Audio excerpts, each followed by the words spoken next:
අයබෝන් අනේ හාමුදුරුවනේ මාවයි මගේ ආදරණීය බිරිඳ සිරන්තිවයි බේරලා දෙන්න කියලා අනුරට කියන්න.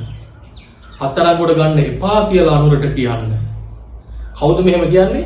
එදා ඉඳන් අර සිංහ තේජසින් ඉන්න හිටපු ජනාධිපති මහින්ද රාජපක්ෂ මෙහෙම කියනවලු.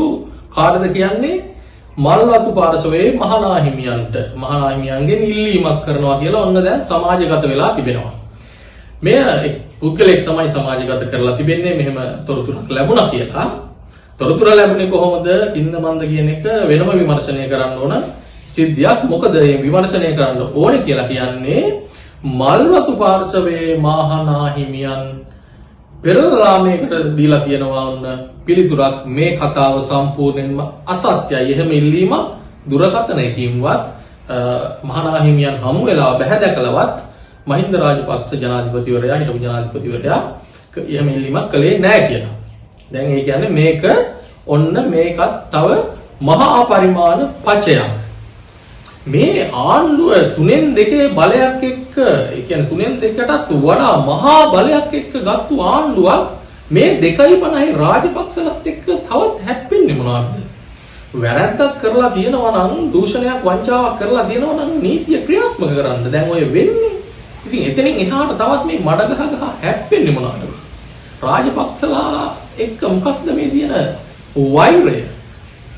මේ දැන් ආණ්ඩුව නිකන් අස්තිරයි නැත්තම් එහෙම නැත්තම් ආණ්ඩුව අර මහින්ද රාජපක්ෂලා ඒ කාලේ පාලනය කරපු තරම් ක්වොලිටි එකට පාලනය කරන්න බෑ. ඒ ගුණාත්මක භාවය මේ ආණ්ඩුව තුල දකින්නේ නැහැ. ඒ පරිණත භාවය දකින්නේ නැහැ කියලා ඔවුන්ටම තේරිලා නිසාද මේ තවත් රාජපක්ෂලා පිටින්ම ගොඩ යන්න හදන්නේ.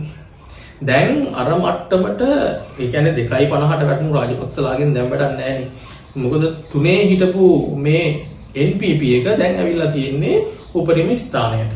ඉතින් ඒක නිසා ඒ කට්ටියට රාජපක්ෂලාගෙන් ඇති වැඩක් නැහැ. උන්ට නීතිය ක්‍රියාත්මක කරලා ඒ දූෂණ වංචා කරලා තියෙනවා නම් ඒ දේ කරන්න තමයි තියෙන්නේ. ඉතින් මේ වගේ තුච්ච තුට්ටු දෙකේ වැඩ කරන්න තරම් ආණ්ඩුව දැන් පහළට වැටිලාද? කඩා වැටිලාද? මොකක්ද මේකේ තියෙන ප්‍රශ්නය? මෙහෙම කරන්න හේතුව මොකක්ද? රාජපක්ෂලා යලි අලු ගසා දාලා නැගිටී කියන බය තියෙනවද? ඉතින් ඒ වගේ ප්‍රශ්න කීපයක් තිබෙනවා. මේක බොරුවක් කියන දේ දැන් ඔප්පු වෙලා ඉවරනේ. ඒ වගේ මඩක් නිර්මාණය කළේ කවුද? මේක සමාජගත වෙන්නේ කොහොමද?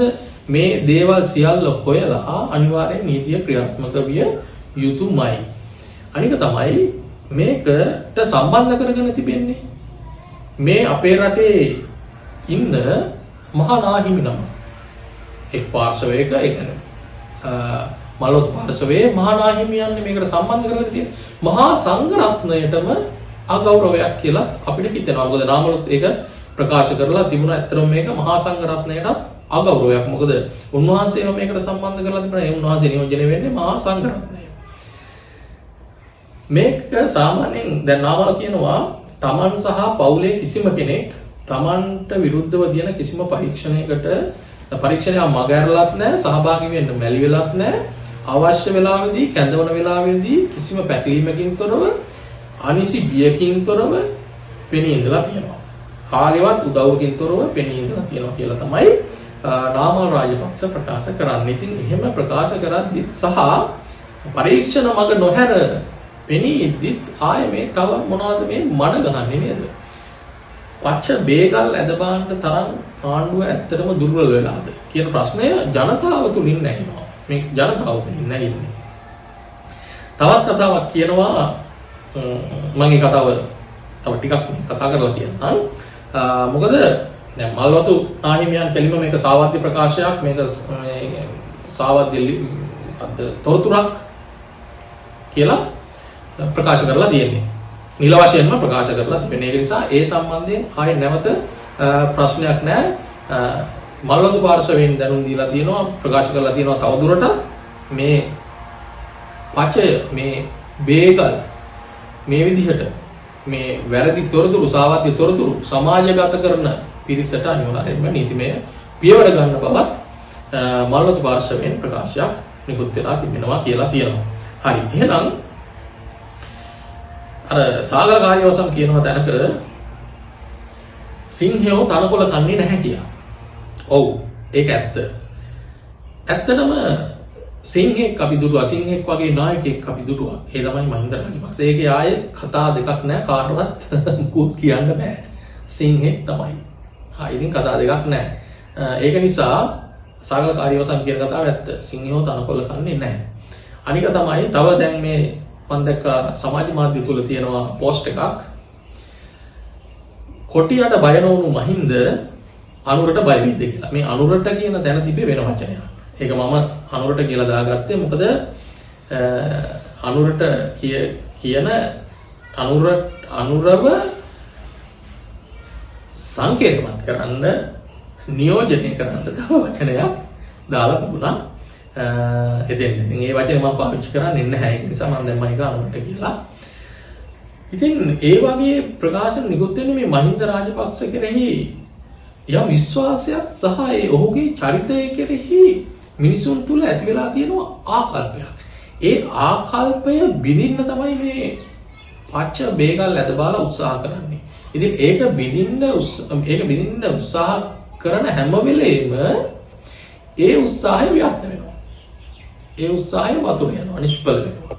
ඒකට හේතුව ඉතින් අපි දන්නේ නැහැ. මොකද මහින්ද කියන චරිතය කෙරෙහි මේ රටේ මිනිස්සුන්ගේ ඇඳුණු ප්‍රතිරූපයක් තියෙනවා. ඒ ප්‍රතිරූපය වෙනස් කරන්න අපි දකිනවා මේ NPP එක ප්‍රමුඛ මේ ජනාධිපතිවරයා ප්‍රමුඛ මේ සමස්ත ආණ්ඩුව උත්සාහ කරනවා තදින්ම. ඉදා ඉඳන් උත්සාහ කරනවා. නමුත් ඒ ප්‍රතිරූපය බිඳින්න තවම හැකියාව ලැබිලා නැහැ. දැන් ඒ කාලේ මැතිවරණ වේදිකාවල කියපු දේවල් එක්ක මන්ත්‍රයක් වගේ හැම දෙයක්ම කිව්වනේ. හොරා දැන් මේ රාහුල්නෙත්ති මේ WEF එකට ගිහිල්ලා World Economic Forum එකට ගිහිල්ලා හැම වෙලෙම කී දූෂකයෝ වංචාකාරයෝ මේවා. ඕකමනේ කියන්නේ. ඒක අර මන්ත්‍රයක් වගේ වැදිලා තියෙනවා. නමුත් ඒකත් දැන් යම් මට්ටමින් ජනතාව තේරුම් ගන්න තියෙනවා මේක බොරුවක් දෝ කියලා. මොකද අර කියපු මහා හොරු දැන් පේන්නේ නැහැ. තවමත් නැහැ. අර එක දෙන්නෙක් අර හරියෙන් මෙහෙන් අහු වෙනවා හාල් මෙසොලින් දෙන්නේ. හරි කොහොම හරි දැන් මේ සම්බන්ධයෙන් මේ සාවද්‍ය ප්‍රකාශයක් මේ සාවද්‍ය තොරතුරක් කියලා මල්වතු පාර්ශවය කියලා තියෙනවා. මහින්ද එක්ක හැප්පෙන්න හදන හැම වෙලාවෙම ආණ්ඩුව ෆේල් වෙනවා. නිල නිවසෙන් පන්නන්න හැදුවා ඇදලා එළියට දානවා කිව්වා. ආරක්ෂාව අඩු කළා යම් මට්ටමකට. තව කෙදිරි ගෑවොත් 60නුත් පල්ලෙහාට අඩු කරනවා කිව්වා. ඊට පස්සේ ටිකක් සමාජයෙන් විරෝධයක් නැගීගෙන ආවා. ඒකත් එහෙමම ලක්තැනම ලොප් වෙලා ගියා. මොකද කොන්දේසි විරහිතව මහින්ද රාජපක්ෂට ආරක්ෂාව දෙන්න බොහෝ පිරිසක් ඉදිරියට ආවා. ඒක නිසා ඉතින් මේ මහින්ද රාජපක්ෂ කියන්නේ මේකේ ලෙජන්ඩ් කෙනෙක්නේ. ඒ නම මකන්න බෑ මේකේ. ඒක අපි කැමති වුණත් අකමැති වුණත් ඒ නම දැන් මේකේ ලියවිලා ඉවරයි. ඒක නිසා ඒ නම මකන්න බෑ. ඒ නමට යටින් තමයි මම අර හැම වෙලේම කියන විදිහට දෙවෙනියට තමයි අනුර කුමාර දිසානායක මේ රට හැදුවොත් ලියන්නට වෙන්නේ.